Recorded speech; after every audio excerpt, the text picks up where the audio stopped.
Tyon Grant-Foster was granted a practice waiver by the NCAA, a promising sign that the star transfer will suit up for Gonzaga after all.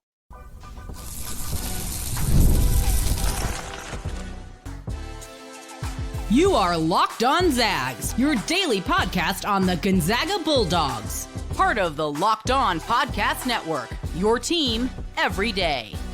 What is going on, y'all? Welcome into the Locked On Zags podcast, part of the Locked On Podcast Network, your team every day. I'm your host and longtime Gonzaga podcaster, Andy Patton, here to bring you news and updates on all things Zag athletics.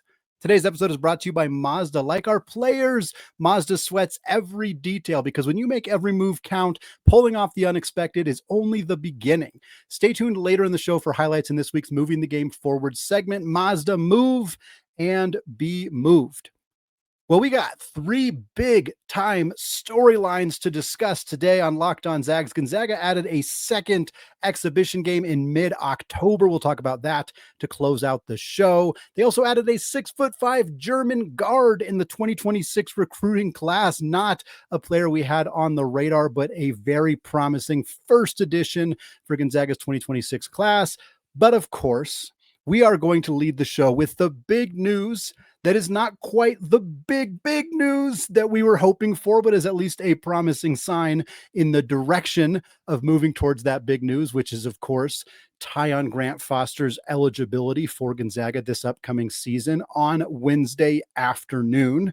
It was reported by Jim Meehan of the Spokesman Review and a handful of others that Tyon Grant-Foster will be given a practice waiver from the NCAA. This is effectively exactly what it sounds like. A practice waiver is a temporary solution. The NCAA is granting Tyon Grant-Foster the ability to practice with Gonzaga and be with the team, be in classes, do all of the things that would come with being a member of the Gonzaga basketball team. But his eligibility in terms of playing in games for Gonzaga this upcoming season is still to be determined. Basically, like I said, a temporary solution for the NCAA to extend their seemingly very, very long process of making a decision surrounding Tyon Grant-Foster's eligibility for this year, while not putting him in a position where it won't matter whether they make a decision.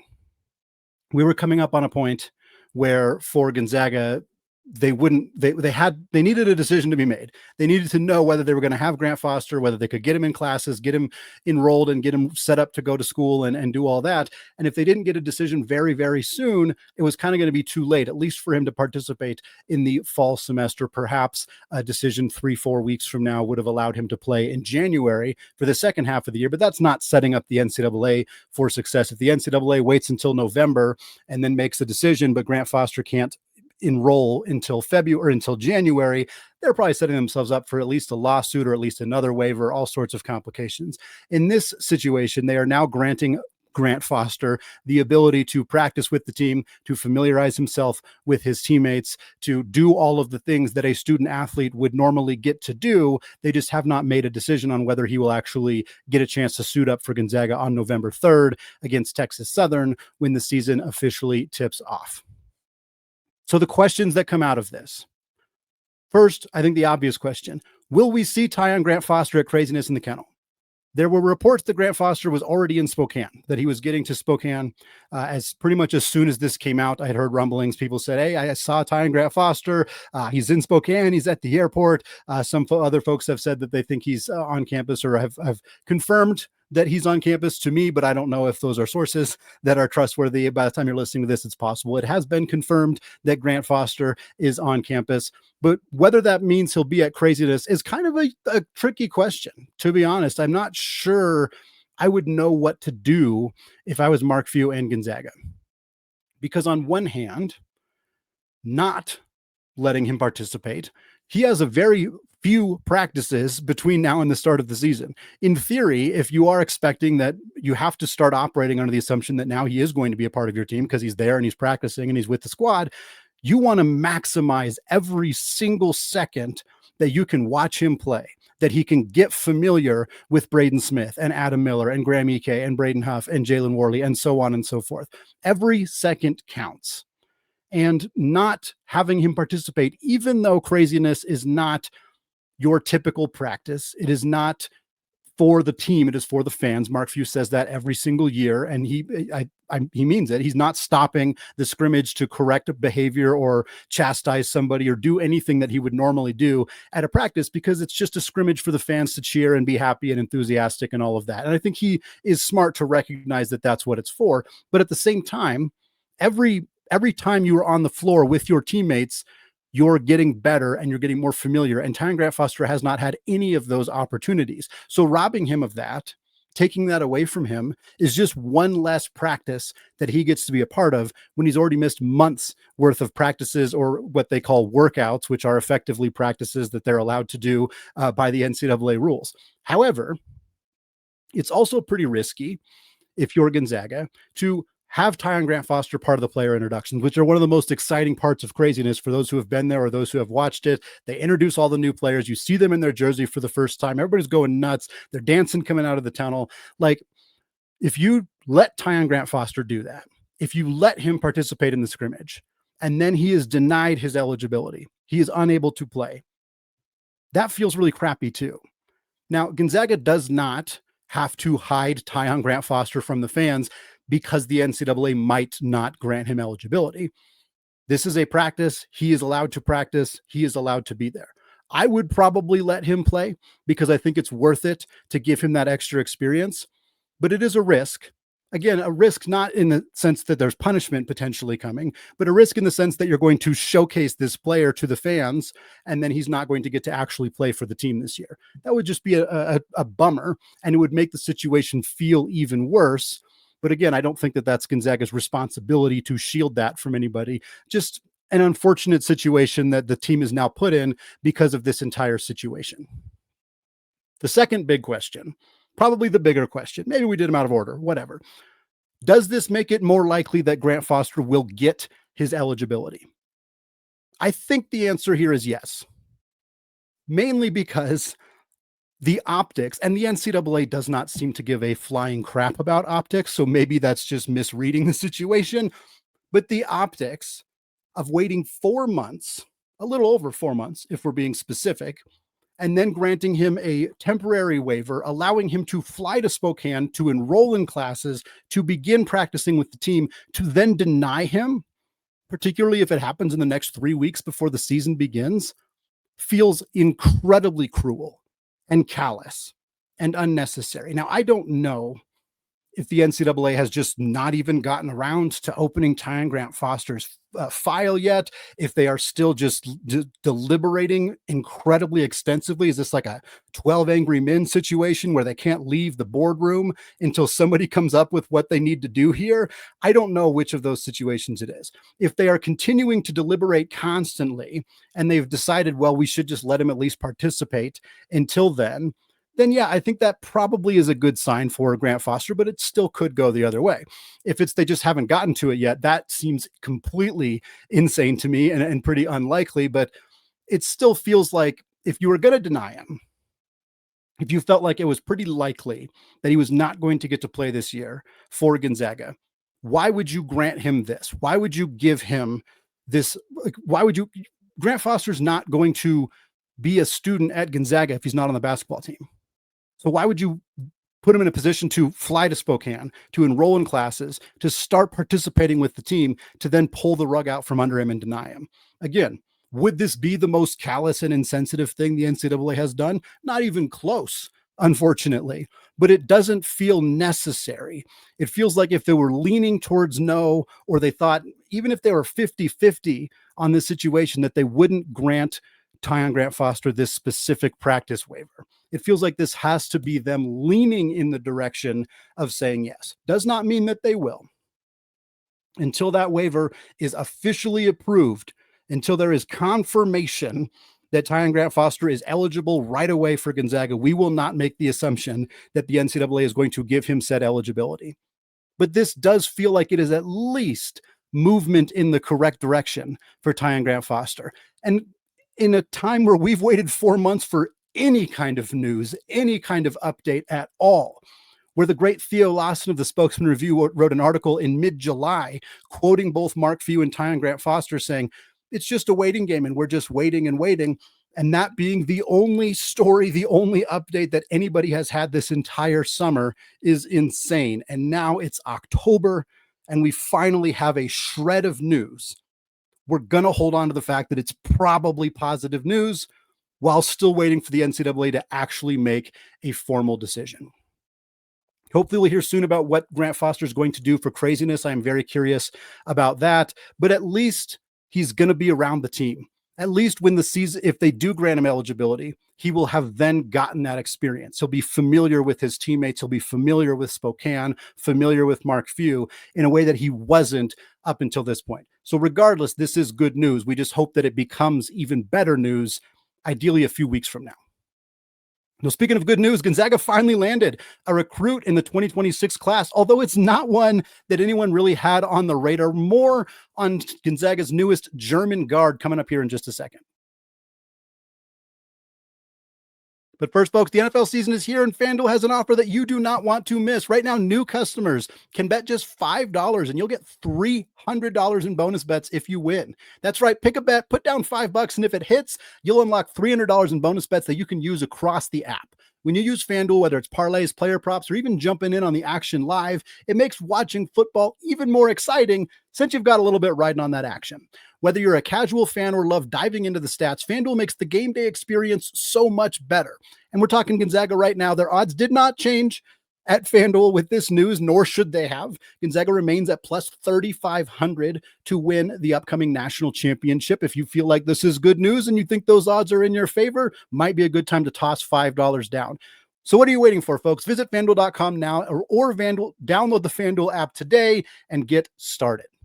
Folks, you need to know that your favorite neighborhood spots, well, they rely on Square.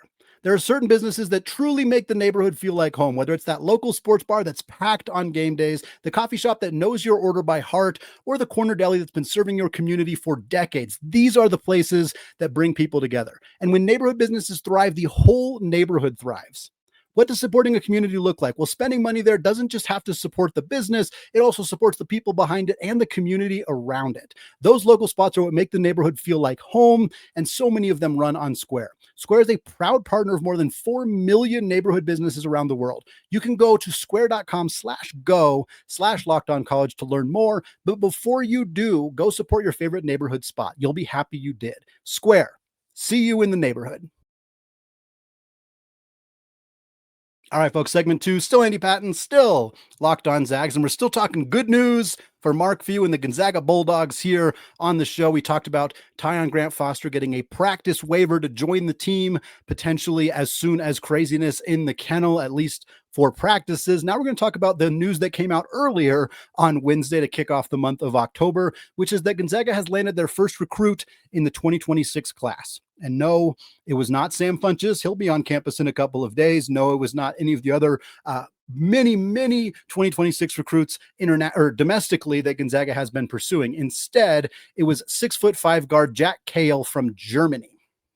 Jack Kayil, again, 6'5" guard. He's from Germany. He is still keeping his options open as of right now to potentially join the 2026 NBA draft, which is great news for his potential upside at Gonzaga. It's not great news for the sense that we'll see if he ends up in Spokane. We're obviously going to root for him this upcoming season as he's playing professionally in Germany, but we also maybe don't want to root for him too much, because if he plays super well, he could end up saying, you know what, I'm just going to go straight into the NBA and not end up coming to Gonzaga after all. Kayil is going to be 20 years old when he arrives on campus ahead of the 26-27 season.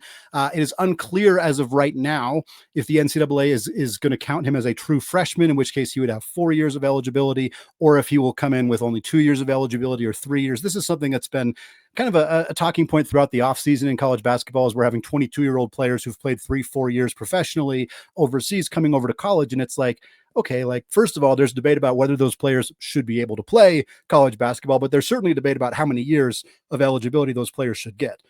Mario Saint-Superi is a true freshman for Gonzaga in the sense that he has 4 years of eligibility, but it's possible that Kayil would only have 2 or 3 years of eligibility when he arrives on campus at that time. Ideally, for Gonzaga, it does not matter in the sense that he is good enough to be an NBA prospect out of Gonzaga before his 2 years or before his 3 years are up, so it doesn't matter how many years he gets.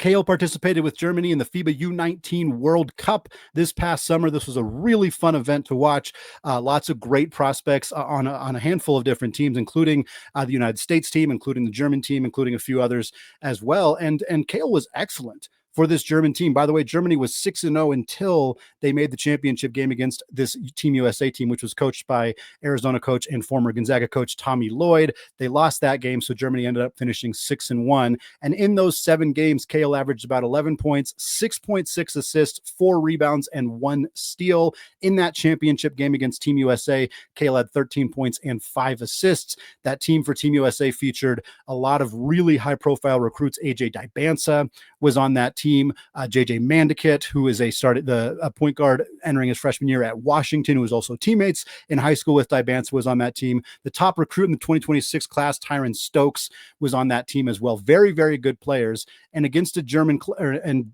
Kayil against that team for Germany had a really strong performance. He is a very, very good player. Last year, he played professionally in Serbia with KK Mega Basket, and he averaged just under 8 points, about 2 assists, 2 rebounds, and 1.5 steals in 26 minutes per game across 18 games. Again, very young player to be playing in the ABA, a top tier European basketball league.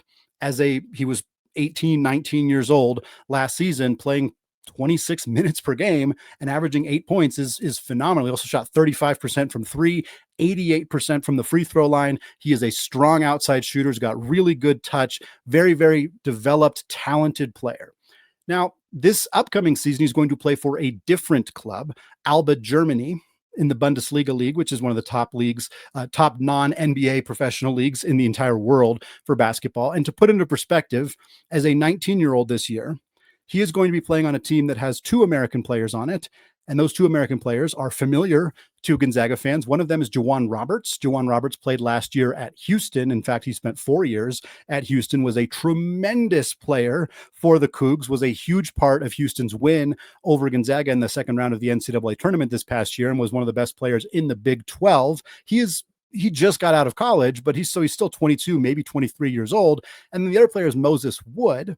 Moses Wood started his college career at the University of Portland. Actually, I think he started at UNLV, ended up at the University of Portland, then ended up at the University of Washington, and has been in the NBA the last couple of years in training camp and in G League. I don't think he's played any actual NBA games, but he spent some time in the G League, spent some time in the Summer League, and is now going to go play professionally in Germany at the age of, I believe, 24, maybe 25. So those are 2 of Kayil's teammates as a 19-year-old in Germany this upcoming season. So he's going to be playing with players much older than him, much more experienced than him, many of them who have been professional athletes for multiple years. It'll be very, very interesting and exciting to see how he does this upcoming season playing professionally in Germany. Scouting report on Jack Kayil. This is per 24/7 Sports Director of Scouting Adam Finkelstein. Finkelstein said, quote, Kayil combines good backcourt size, strength, skill level, and feel for the game. He measured at over 6'5" with shoes on and has built up his body with noticeable muscle mass. He lacks great length or true explosiveness, but he's versatile in offensive structure because he's a confident shooter and has on-off the ball versatility. That is the key right there. I think in a lot of ways we have seen Kayil play an off-ball role. Notably, he played an off-ball role in that FIBA on that FIBA U19 team because Germany's point guard Christian Andersen is entering his sophomore season at Texas Tech and is widely considered a breakout candidate who could be an all Big 12 player, maybe even an All-American this upcoming season. He was the pure point guard. Kayil played off the ball, but Kayil also has plenty of experience playing on the ball. And in fact, part of the reason he is going to go play for Alba Berlin in Germany is that he wants to play more of an on-ball role. So we're going to see a player who is capable of playing on the ball, who is capable of playing off the ball, who is a 6'5" combo guard, who is a confident outside shooter, who is playing professionally overseas. This is Mario Saint-Superi 2.0. We haven't even seen Mario Saint-Superi yet in a Gonzaga uniform. I don't think that this is a sign necessarily that Gonzaga is like super confident that Mario is going to be one and done necessarily, but it's possible that that's something they're considering. It's also very much worth noting that Adam Miller is going to be out of eligibility after this year. Jalen Warley is going to be out of eligibility after this year. And Steele Venters I think will be out of eligibility after this year. He might actually have an extra year. Tyon Grant-Foster, whether he plays or not, will be out of eligibility after this year. So going into next season, the 26-27 season, Gonzaga will have Braden Smith entering his senior year, assumingly. Mario St-Superi entering his sophomore year, again, presumably. Emmanuel Innocente entering his senior year. And now Jack Kayil entering his freshman year. And Davis Vogel, he's more of a 3 than anything else. But regardless, it makes sense for Gonzaga to go after a combo guard like this. The international market has long been very, very fruitful for Gonzaga, and it is clear that they are not slowing down their international recruiting at all after the addition of Mario St-Superi, the addition of Ismaila Diani the previous year, and now the addition of Jack Kayil in the 2026 class. We'll see who's next for Gonzaga in 2026. We have some theories. We have some guesses, obviously, on players that are set to visit here in the next couple of weeks. But obviously, nobody would have guessed Jack Kayil would be first. So who knows? This team likes to play things close to the chest. But as said previously, Sam Funchess, a center who Gonzaga has been heavily pursuing for over a year at this point from Mississippi. He will be on campus for Craziness in the Kennel on October 3rd through 5th. Luca Foster is a 4-star high-scoring wing who will be on campus October 11th. And then Anthony Felici, top 50 recruit, another high-scoring wing and good defensive prospect, will be on campus November 3rd for Gonzaga's game against Texas Southern. And then Cameron Holmes, super athletic 5-star wing, is going to be on campus November 8th for Gonzaga's game against Oklahoma. So we'll see if they can pull any of those players and make this class a little bigger than just one player, which is where we're at right now. Well, like we said, Gonzaga added Tyon Grant-Foster on a practice waiver. They added Jack Kayil in the 2026 class. They also added a second exhibition game on the schedule. It's just over 2 weeks away, and we're going to talk about that, who they're playing, why they're playing them, coming up here in just a second. But first, folks, Mazda crafts cars for those who do more than simply move. Mazda delivers confidence with every ride, with more IIHS top safety pick awards than anyone else as of August. From footwork to breathwork, athletes sweat all the details. And Mazda brings the same intention to how they craft every model. You can feel that incredible Japanese craftsmanship in every detail, from the metallic accents to available Nappa leather upholstery. With all-wheel drive standard in every crossover SUV, you can drive with confidence through almost any season. Because with Mazda, everyday drives feel like anything but, from smooth handling to intuitive controls. Like college basketball players, Mazda sweats every detail. Because when you make every move count, impossible becomes irrelevant. Mazda. Move and be moved. Folks, college football is back, and I could not be more excited. The tailgates, the rivalries, the energy in the stands, there is nothing like it. But let's be real, actually getting tickets, it can feel like more of a battle than the game itself. Endless queues, hidden fees, prices jumping at checkout. That's why I use Gametime, the app that gives the advantage back to the fans. It's the easiest way to score last-minute tickets at the best prices without any surprise fees. What you see, that's what you get. And honestly, it's faster, it's cheaper, it's less stressful than any other way that I have ever bought tickets. And I love that you can see the views from your seat right in the app. And if you are somebody who wants to multitask this Saturday, you want to watch some Big Sky football while streaming Craziness in the Kennel, got great news for you. Eastern Washington's hosting Portland State on October 4th at 4 p.m., same time as Craziness in the Kennel. Tickets, just $24 on Gametime. So take the guesswork out of buying college football tickets by using Gametime. Download the Gametime app, create an account, and use code LOCKEDONCollege. You'll get $20 off your first purchase. Again, that's promo code LOCKEDONCollege for $20 off. Terms apply. Swipe, tap, ticket, go. Gametime. Download it today. All right, folks, segment 3, still Andy Patton, still Locked On Zags, and we are closing out the show with the third big news story for Gonzaga this week. They have added an exhibition game to the schedule. We weren't sure if this was going to happen. Gonzaga finally released their non-conference schedule earlier in the month of August, earlier in September, and it only featured one exhibition game. That was against Western Oregon on October 27th, and then it featured the entire rest of their non-conference schedule, and it kind of seemed like maybe Gonzaga's only planning to play one exhibition game, but there was the theory of like, oh, maybe they're trying to make something work. They haven't finalized it. They just want to get the rest of the schedule out there, and they figure we'll piece together what that final exhibition game ends up being on the back end. Seems like that's what ended up happening, because we got the news report on Tuesday that Gonzaga is going to play Northwest University. The game will be on October 19th, which is a Sunday, and it will be at 2 p.m. Pacific time. Lots of reasons that is very, very unusual. I don't remember Gonzaga having a lot of Sunday games. I also don't remember Gonzaga playing a lot of afternoon games, even an exhibition game. This is unusual, but it's not that surprising that the opponent is Northwest. If you were like, who the heck is Northwest University? Does he mean Northwestern? Is he saying it wrong? I'm not saying it wrong. It's not a Big Ten school. It is not a power conference school. It's not a Division I school. It's not a Division I, II, or III school. It is an NAIA school based in Kirkland, Washington. Northwest University, the Eagles. So Gonzaga's 2 exhibition games this year will be against an NAIA school on October 19th in Northwest, and then a Division II school in Western Oregon on October 27th. I don't think this is a bad thing for Gonzaga.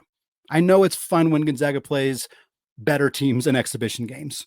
When they've played like USC last year, they've played Tennessee in an exhibition game in the past. Those games are fun. There's no debate that it's fun to see them play good teams in games that don't matter because they can try different lineups, they can try different things, and ultimately the end result doesn't really matter, but you know they're playing quality competition. In this case, Gonzaga could play their walk-ons and their freshmen and still win this game. So you're not, the result of the game is really not up for debate or not really questionable at all. But for Gonzaga, it's easy to forget because of how long the offseason has been and because of how many players we've known about for such a long time. There's actually only 4 returning players for Gonzaga who played last year. One of them was Ismaila Diani, who played 66 total minutes for the Zags. One of them is Emmanuel Innocente, who granted played majority of nights, but did not have a big role until midway through the season. And even then ultimately was not a super huge contributor for the team and also has only been on the team for 1 year. The other 2 are, of course, their starting front court, Graham Ike and Braden Huff, who are 2 of the best players, if not the 2 best players on the roster. But ultimately, this is a team full of new players. There's not a lot of continuity. They've gotten a lot of time to practice together. When you factor in Jalen Worley, who was on the team last year as a redshirt, when you factor in Braden Smith, who was on the team last year as a redshirt. But Steele Venters, obviously, he's been on the roster for multiple years, but he has not been able to play with his teammates very much because of the injuries that he was dealing with, the ACL injury right before the start of 2 seasons ago, and then the Achilles injury that took him out all of last year. So you have those 3 players who have been on the team, who are not new to Gonzaga basketball, but they haven't been on the floor together competing against an opponent other than themselves ever, with the exception of Steele playing in an exhibition game 2 years ago. That's it. So this is not a roster that has a ton of that continuity. And having exhibition games like this gives you the opportunity to throw stuff at a wall and see what sticks. Get a chance to see, what Graham's going to get you, what Braden's going to get you, to an extent what some of these other guys are going to give you, but you're expecting a jump from Innocente or from Diani. You're also expecting a potentially bigger role for Innocente as well. And now you want to see, like, how does Adam Miller look in Gonzaga's offense?